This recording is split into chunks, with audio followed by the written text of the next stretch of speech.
Basically, the session templates are as follows.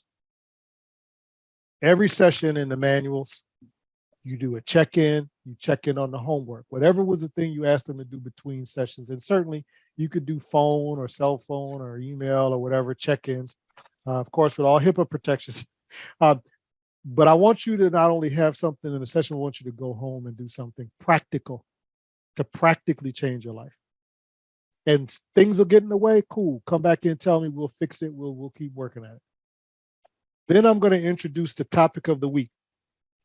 Again, could be school success, trauma narrative, intergenerational trauma, gun violence recovery, whatever is that topic, we'll introduce it.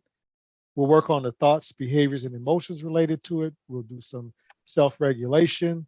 I had someone I worked with who once did trap yoga. That's what she called it, trap yoga. And she was basically doing breathing exercises, right? But she marketed it because there's something called trap rap. She said it's trap yoga. Kids like, oh, okay, come on, come on. Yeah, if she wouldn't have called it that, it would have been like, I ain't doing that stuff. Like when I talk about self-regulation and relaxation techniques, a lot of times I have to talk about breath control. Why do I? Because the kids who like rap, it's like breath control of a rapper. You have to be able to control your breath, or spoken word performance. If I just say, hey, y'all, come on, we're going to learn how to breathe, they'd be like, what are you doing?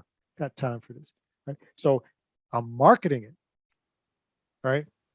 There's actually, for those who have younger clients, this isn't part of it, but this is just something that, I always try to mention additional resources.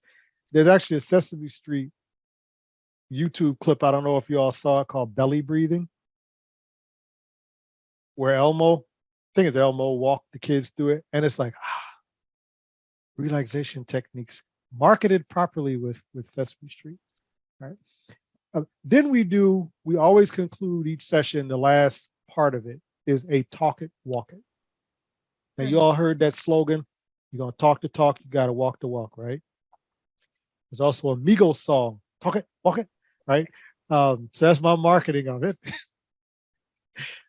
But really what I'd like people to do is, if you've heard a topic, be it self-regulation, grief reflections, whatever it is, what are you going to take home to do differently? What of what we've talked about, which might sound good, how does that apply to you?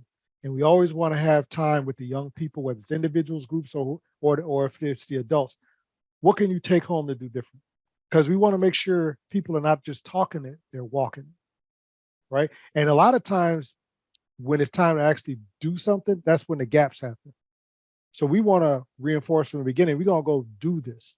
So let's figure out how we're going to do it. And we're going to also report back about how it went. And if there's an obstacle, we're going to work on it. Does that make sense to folks?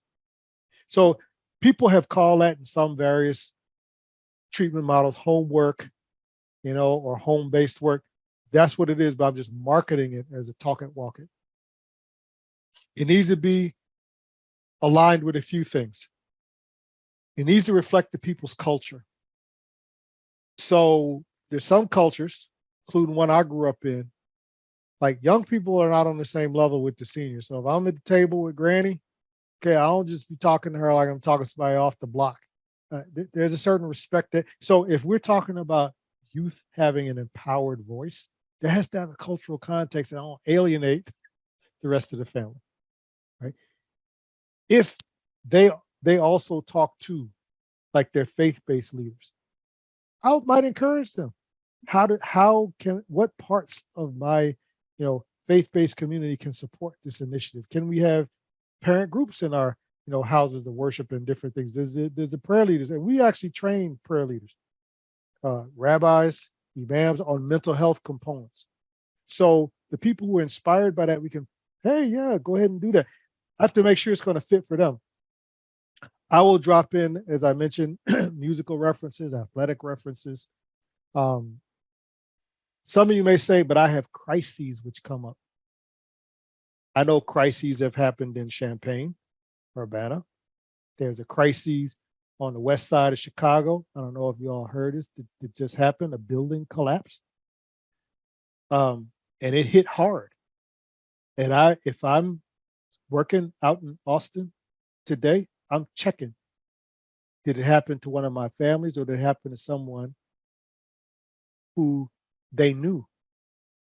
Or even if they didn't know them, are they concerned about it, right? It's always like we talk about, sometimes it doesn't have to happen to you or even people you know for it to shake you. And you think about, some of my families live in buildings like the one that collapsed, and it collapsed spontaneously. So why wouldn't one of my kids or one of my families or one of my grandparents even say, I hope my building don't collapse tonight? Does that make sense to folks? So I would want to make sure that I'm speaking in a way that they can take this home. Um, well, I'll stop there. That you all got what I'm saying. We'll always keep our ear to the street. And if I'm doing trauma focused CBT in Urbana-Champaign with those gunshot survivors, I'm going to tweak it to make sure it fits them, which might be very different from some of the programs I have run with some gifted kids who are on their way to college. And this is a boost for them. For it's not really even mental health and healing, it's a wellness program. Especially you all, I'm sure you all been to Hyde Park before, right? Some of our more upscale African American communities that I've worked with, they dodging bullets and worry about buildings collapse. They like comfortable. So I have to tweak it for what's their concerns.